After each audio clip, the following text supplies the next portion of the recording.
하나님의 뜻을 순종하는 것, 우리 성도들의 당연한 모습이죠.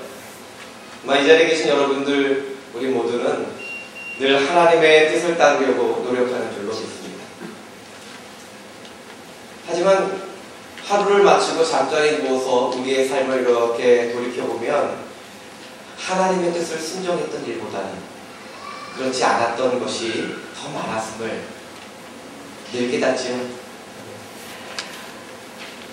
사실 더 솔직히 말한다면 하나님의 뜻이 무엇인지조차 모르거나 아예 관심조차 두지 않았던 때가 더 많았다고 해야 하겠죠. 우리가 살다 보면 어떤 순간에는 확실히 하나님의 뜻이다, 이런 확신이 올 때가 있습니다. 분명 하나님은 이런 방향으로 행하기를 원하신다고 느껴지는 거죠. 그런데 그런 때일수록 내 마음의 내면의 소리는 다른 것을 말합니다. 그것이 아닌 다른 길, 내게 좀 불편을 주고 그 하나님의 뜻이 내게 자꾸 불편함을 주고 자꾸 도망가고 싶은 마음들, 그런 마음들이 들어오죠. 어떤 방식으로 하나님의 마음을 알았던 우리는 그것을 실천하는 것이 정말 어렵다는 것을 늘 느끼면서 살아가고 있습니다. 우리는 무엇 때문에 하나님의 뜻을 알면서도 거역하게 되는 것일까요? 오늘 함께 읽은 요나의 이야기를 통해서 그런 원인들을 한번 생각해 보기를 원합니다. 요나 이야기를 보면 그 앞장면에 이렇게 이야기가 시작되고 있습니다. 요나가 누군가에게 쫓기듯 급히 욥바로 내려가고 있습니다. 욥바로 가는 것은 다시스로 가는 배를 타기 위해서였습니다. 그러니까 오늘날에는 배가 아주 특별한 때가 아니면 정기적으로 시간을 잘 지키지만 이 당시에 배가 정기적인 그런 운행을 그렇게 약속할 수가 없습니다. 날씨가 변화가 워낙 심하고 그 날씨에 따라 영향을 많이 미치는 시기였기 때문에 어쩌면 많은 시간을 한국에서 기다려야 할지도 모릅니다. 그럼에도 불구하고 요나는 서둘러서 이 욥바로 가고 있습니다. 욥바에 도착한 요나는 다행히도 다시스로 가는 배를 바로 만날 수 있었지요. 얼른 배삭을 치르고 배에 올라탄 요나는 사람들의 눈을 피해 배 저 맨 밑바닥으로 내려갑니다. 그리고 배가 항구를 떠나자 그제서야 그는 안도의 숨을 내쉬면서 편안하게 잠에, 깊은 잠에 빠져들고 맙니다. 너무나 이렇게 쫓기는 마음에 긴장하고 있다가 확 긴장이 풀리자마자 잠들어 버린 거죠. 요나가 지금 누구에게 쫓기고 있습니까? 요나가 무슨 큰 사회적인 죄를 지었나요? 도덕질했습니까? 무슨 살인을 하고 도망치는 걸까요? 그런 것이 아니었습니다. 그는 사회적으로는 아무런 잘못도 없이 지금 쫓겨 도망가고 있습니다. 그를 쫓고 있는 마음의 그 원인의 가장 큰 것은 자기 마음이에요. 자기 마음에 스스로 쫓겨가고 있어요. 왜 그는 그 마음에 쫓기는 마음을 갖고 있는 것입니까? 그는 지금 도망칠 수 없는 분으로부터 스스로 도망치고 있는 중입니다. 요나는 하나님의 선지자였습니다. 그리고 그 선지자 요나에게 하나님의 명령이 임했죠. 너는 가서 저 니느웨 성읍에 가서 내 말을 전해라, 이런 명령을 듣습니다. 가서 회개하지 않으면 내가 멸망시킬 것이다, 이런 이야기를 전하라는 것입니다. 그런데 요나는 다시스로 향하고 있습니다. 다시스가 어디냐면 니느웨가 이쪽이라면 다시스 정반대 방향이에요. 그로 도망가고 있는 중입니다. 나는 절대로 그렇게 할 수 없다고 하는 것이 확고한 요나의 마음입니다. 어차피 하나님이 주관하시는 일이라면 나 말고도 다른 사람 통해서도 일하실 수 있을 테니까 최소한 나는 좀 빼주십시오. 나는 도저히 그 일에 동참할 수 없습니다.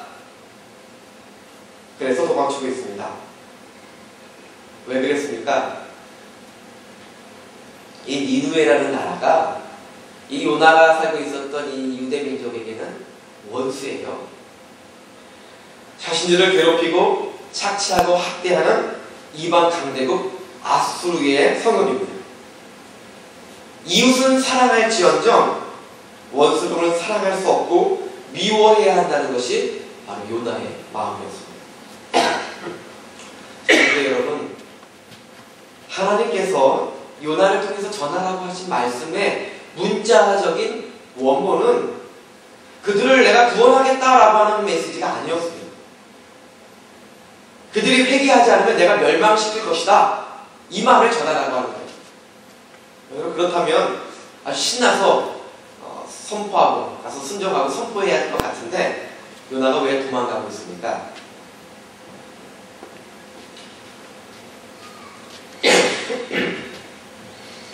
그것은 요나가 하나님의 소문으로 너무도 잘 알고 있었기 때문입니다. 하나님이 심판을 말씀하셨을 때는 그것이 심판의 목적이 있는 것이 아니라는 사실 때문입니다. 회개하지 않으면이라는 조건절은 반대로 회개하면이라는 암시를 담고 있는 것이죠. 바로 거기에 하나님의 목적이 있습니다. 회개하지 않으면 심판이 있지만, 그렇다면 회개하면 무엇이 있습니까? 구원이 있습니다. 요나는 그 구원의 가능성이 싫었던 겁니다. 설마 저들이 회개할까? 이런 의구심을 가져보지만 일만의 가능성도 남기고 싶지 않은 것이 바로 요나의 마음입니다.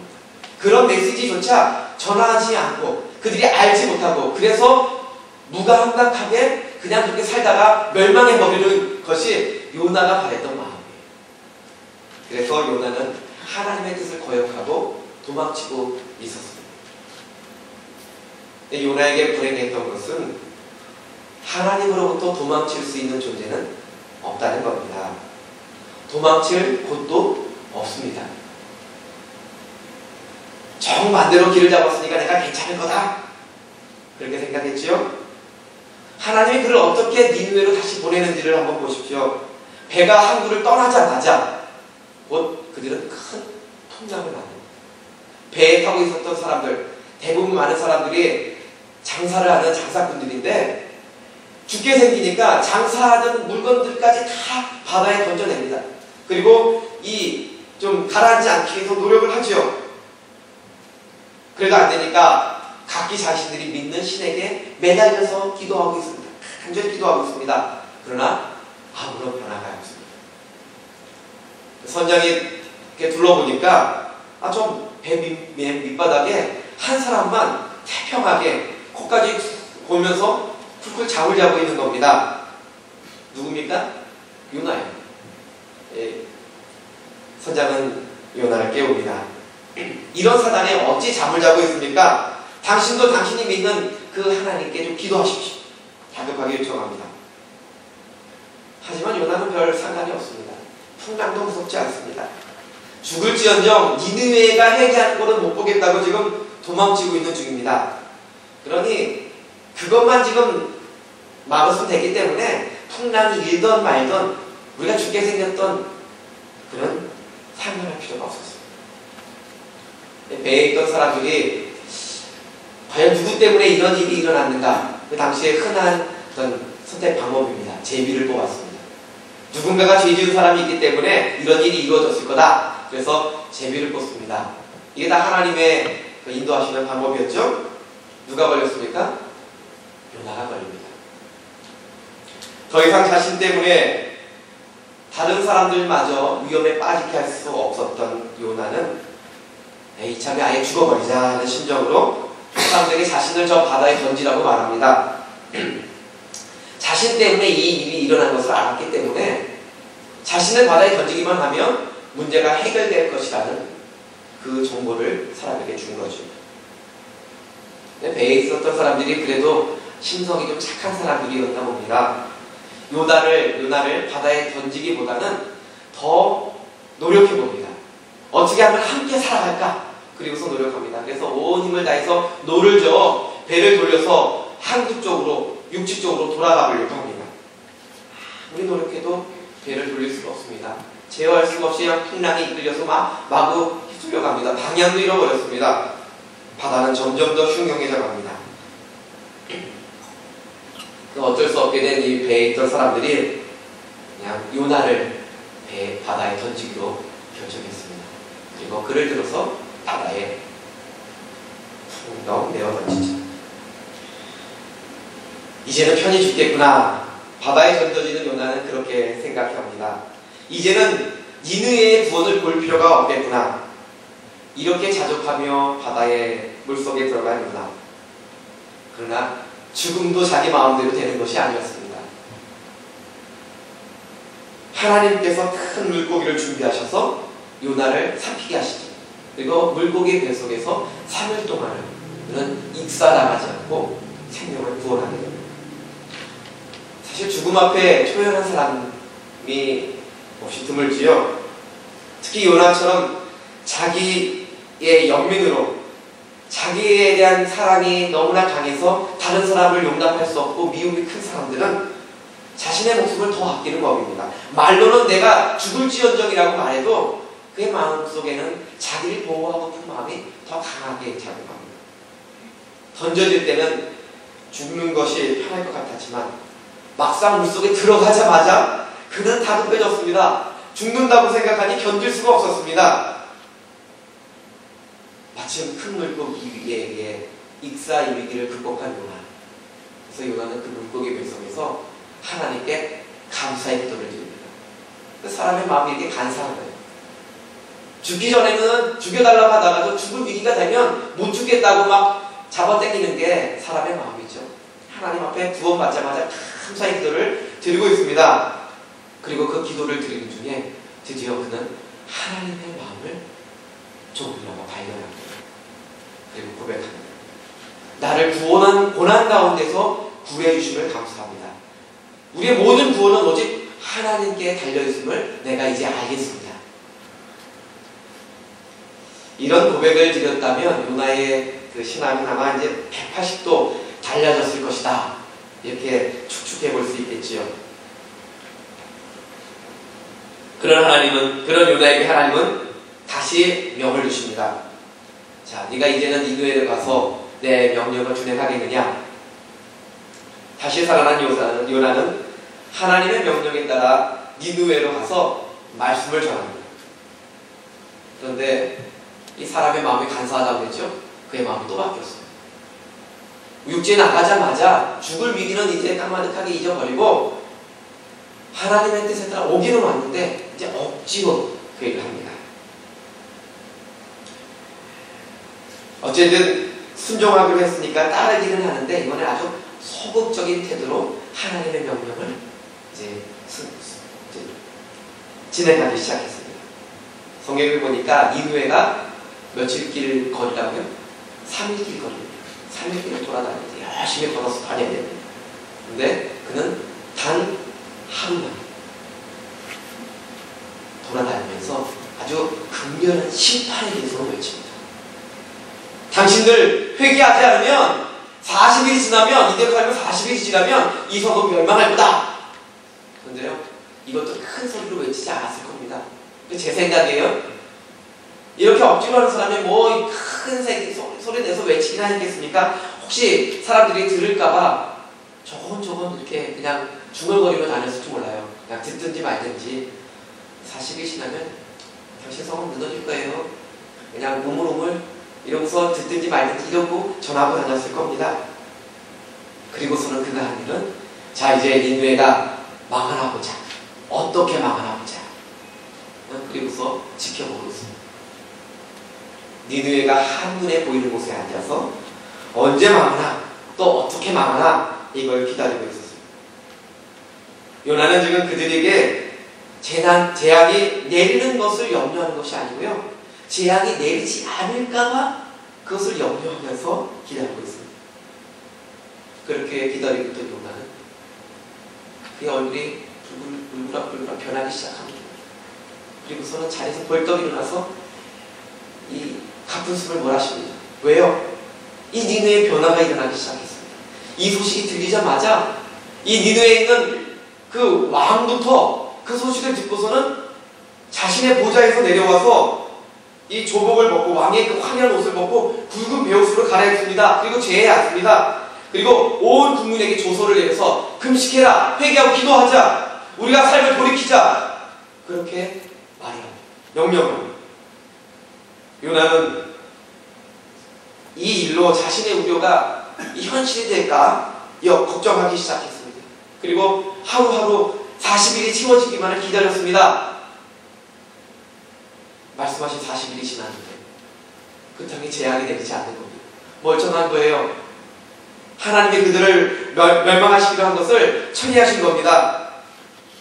그래서 요나는 이제 화가 나가지고, 오늘 이거 본문이 이제 거기서부터 시작합니다. 화가 나가지고 하나님께 따져 물었습니다.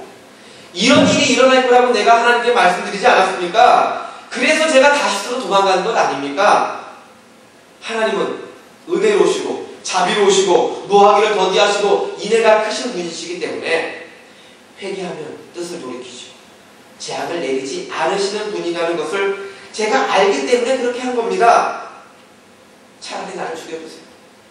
내 원수가 나로 인해서 잘 되는 꼴을 내가 못 보겠습니다. 요나는 정말 막무가내고 고집불통인 것 같지요. 그런 요나에게 하나님께서 말씀하시지요. 너의 성냄이 어찌 합당하냐? 내가 왜 이렇게 화를 내느냐? 이 말은 저들의 구원받는 것이 기뻐할 일이지 어찌 화낼 일이냐? 이런 의미입니다. 요나는요 삐져가지고 대답도 하지 않은 채 성 동편으로 갑니다. 그리고 거기다가 초막을 짓습니다. 계속 지켜보기로 했습니다. 혹시 저들이 잠깐 동안 회개했지만 자기처럼 변덕이 심하니까 또 다시 원래대로 돌아가면 하나님께서 다시 뜻을 돌이키셔서 멸망하지 않을까. 아주 혹시, 그래도 혹시 다시 멸망하지 않을까. 이것을 기다리면서 지켜보기로 했습니다. 그가 초막을 두고 앉아있자 하나님께서 그 초막에 박농풀이 자라게 하십니다. 초막을 지었을지언정 그 사막에 고대 저 중동 저 이라크 지역 있다는 있잖아요. 이라크 있는 그쪽에 그 뜨거운 모래 사막 가운데 그 기운을 다 막기에 부족했습니다. 그래서 박농풀이 자라가지고 그 초막을 덮자 그들이 풍성하게 생깁니다. 요나는 너무 기뻐했습니다. 그런데 그리고 하루를 자고 일어났더니 밤새 벌레가 와가지고요 그 박농풀을 다 물어가지고 말려버렸습니다. 다시 뜨거운 태양빛에 앉아있게 되었습니다. 이 박농풀의 그늘의 고마움을 알기 전에는 그 점은 별로 기대 안 했을 텐데 그것의 기쁨을 너무 알았는데 다시 사라지니까 실망은 더 커지죠. 뜨거운 태양에 다시 앉아있게 됩니다. 게다가 사막으로부터 불어오는 뜨거운 동풍이 요나를 덮치기 시작했고요. 하늘에서는 장렬하는 태양이 요나의 머리를 내려쬐기 시작했습니다. 일사병의 정신이 혼미해진 요나는 하나님 앞에 죽기를 요청합니다. 하나님께 소리쳐서 화를 내면서 차라리 사는 것보다 죽는 게 낫겠습니다 라고 외쳐냅니다. 하나님 또 말씀하십니다. 내가 성냄이 어찌 합당하냐. 두 번이나 말씀하시는 거예요. 근데 이때는 이제 요나는요 눌러놓았던 그의 울분을 터뜨리며 말합니다. 내가 성내어 죽기까지 할지라도 합당합니다. 이 지금 성경이 나오는 그대로의 이야기예요. 사람의 미움이라는 것이 이렇게 지독한가 봅니다. 원수를 사랑한다는 것이 이렇게 어려운 일인가 봅니다. 여러분, 우리는 무엇 때문에 하나님의 뜻을 거역하게 되는 걸까요? 물론 답이 하나는 아니겠지만 우리 삶에서 가장 순종하기 힘든 것은 바로 이런 것이 아닐까. 나를 힘들게 하는 대상에 대한 하나님의 은혜를 보는 것. 즉 원수를 사랑하는 것 같습니다. 그래서 예수님은 끊임없이 원수를 사랑하라고 가르칩니다. 예수님의 가르침의 가장 핵심은 바로 이 한 가지였어요. 원수를 사랑해요. 나와 상관없는 지구 반대편에 있는 미전도 종족을 위해서는 열정적으로 기도하고 많이 헌금하고 그들을 구원하기 위한 선교사를 후원해도 나의 가장 가까운 곳에서 나를 속여서 내 재산 다 가로치고 떵떵거리고 사는 사람을 볼 때 그 사람을 용납하거나 사랑하는 것은 너무나 힘든 일입니다. 우리에게 악인의 형통함보다 견디기 힘든 것이요, 악인이 용서받고 구원받는 겁니다. 우리가 이 힘들게 이 삶을 이어가는 이유는 나를 괴롭히고 악을 행한 자들과는 달리 나는 내세의 보장을 받았다는 소망 속에 살기 때문 아닙니다. 그래, 너희가 비록 이 땅에서는 어떨지 몰라도 저 하늘나라에서는 달라질 것이다, 이렇게 만족하며 자격하며 살아갑니다. 그것이 우리 신앙의 어떤 소망이라고 생각합니다. 그런데 내 원수가 나와 똑같은 그런 하나님의 은혜까지 입는다. 또 그 일을 우리 손에 맡기신다면 여러분 어떨 것 같습니다. 요나의 이야기는 아주 어떤 특정한 이름도 나오고 또 지명도 구체적으로 나오지만 실제적인 역사로 보지는 않습니다. 학자들은 이스라엘 민족이 품고 있던 고민과 하나님이 어떤 분이신가를 말하고자 하는 통자 혹은 비유라고 혹은 설교라고 이렇게 문화서를 말합니다. 이스라엘 민족에게는 몇 가지 아주 오랜 질문이 있었습니다. 또 그 질문은 우리의 것이기도 하죠. 그 하나는 의인이 받는 고난에 관한 문제입니다. 내가 이렇게 의롭게 사는데 왜 고난을 당하여야 할까? 하나님을 믿으면 바로 축복받고 잘 살아야 되는 것 아닌가? 이에 대한 답을 구하고 있는 것이 욥기입니다. 그 다음은 악인의 형통함입니다. 왜 악한 사람이 잘 살고 나는 이렇게 어려움을 당하는가? 계속 그것을 묻고 있는 것이 시편의 내용입니다. 그리고 마지막으로 악인에 대한 하나님의 은혜입니다. 이제껏 악인에 대한 심판을 기다리면서 살던 이스라엘이 하나님의 긍휼을 알게 되었습니다. 그리고 묻는 겁니다. 저 악인들마저 구원하시겠습니까? 그 이스라엘 민족은 선민사상을 키워왔습니다. 나중에 이것이 왜곡되고 그들이 오해하고 착각해서 자신들만 구원받는다고 그렇게 착각하고 주장해왔죠. 그런데 성경은 계속해서 주장하기를 온 인류를 향한 하나님의 긍휼과 사랑을 말하고 있습니다. 여러 차례 이스라엘 민족은 그것을 확인했고 또 알고 있었지만 계속해서 부정하고픈 마음이, 그 결실이 바로 요나에 나타나고 있는 겁니다. 요나를 통해 하나님께서 말씀하고자 하는 것은 하나님은 은혜의 신이요 긍휼의 신이시므로 심판의 계획은 근본적으로 후회하셔서 그 뜻을 돌이키시는 분이시다. 궁극적으로는 재앙을 내리지 아니하시는 분이시다는 겁니다. 그러므로 하나님은 악명 높은 불공대천지수인 아수르 제국의 니느웨 백성도 회개만 하면, 이게 중요하죠. 회개만 하면 용서하시고 구원해 주시는 분이시라는 겁니다. 요나로 대변되는 모습이 바로 그런 이스라엘의 고민을 담고 있습니다. 그 문제에 있어서만큼은 하나님을 순종하고 싶지 않다는 것이 요나의 줄거리입니다. 하지만 요나와 이스라엘만 그럴까요? 그럼 우리는 어떨 것 같습니까? 사실 이것은 우리 모두의 인간의 공통된 갈등입니다. 하나님은 그런 요나에게 두 번이나 물으셨습니다. 내가 성냄이 합당하냐? 네가 그렇게 마음 품고 그렇게 하는 것이 과연 합당한 마음이냐? 내 주장이 과연 옳은 것이냐? 요나는 자신의 감정을 내세워서 하나님의 뜻을 애써 외면했습니다. 하나님을 거역했습니다. 하나님으로부터 도망치려 했습니다. 하나님의 뜻을 불순종했습니다. 그리고 그것이 합당하다고 바득바득 우겨댔습니다. 하나님의 뜻이 옳다는 것은 알지만 용납할 수 없었지요. 요나는 그래서 바로 나다, 이런 표현이 있습니다. 인간의 합당함과 하나님이 합당하게 여기시는 것의 충돌이 바로 요나서에 담겨져 있습니다. 인간은 자신의 기준에 의해 합당함을 찾고 있죠. 나에게 이롭거나 나에게 편한 것을 합당하다고 여깁니다. 하지만 하나님은 죄인이라도 회개하기만 하면 용서하시는 것을 합당하게 여겼습니다. 오늘 요나서의 마지막 결론은 바로 마지막 이 4장 10절과 11절 끝절에 담겨 있습니다. 이것이 하나님의 뜻을 거역하고라도 보고하고픈 우리의 마음에 드는 하나님의 뜻이었습니다.